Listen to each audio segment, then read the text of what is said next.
বন্ধুরা, তোমরা প্রতিদিন রাতে ঘুমানোর আগে এবং সকালে ঘুম থেকে উঠে গীতার এই কথাগুলো একবার স্মরণ করবে। দেখবে তোমার দিন এবং রাত দুটোই ভালো কাটবে।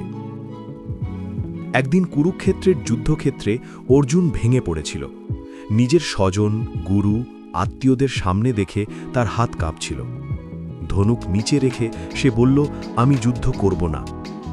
তখন শ্রীকৃষ্ণ শান্ত কণ্ঠে বললেন, হে অর্জুন, তুমি তোমার কর্তব্য থেকে পালিয়ে যেও না।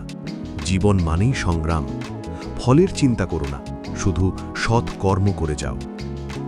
অর্জুন বলল, কিন্তু আমি ভয় পাচ্ছি। শ্রীকৃষ্ণ উত্তর দিলেন, ভয় আসে মায়া থেকে। আত্মা অমর, দেহ নশ্বর। তাই সত্য ও ধর্মের পথে অটল থাকো। সফলতা বা ব্যর্থতা নয়, কর্তব্যই সবচেয়ে বড়।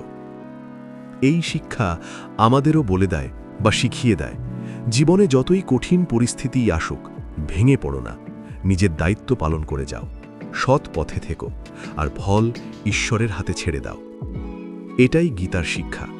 কর্ম করো, ফলের আসক্তি ত্যাগ করো।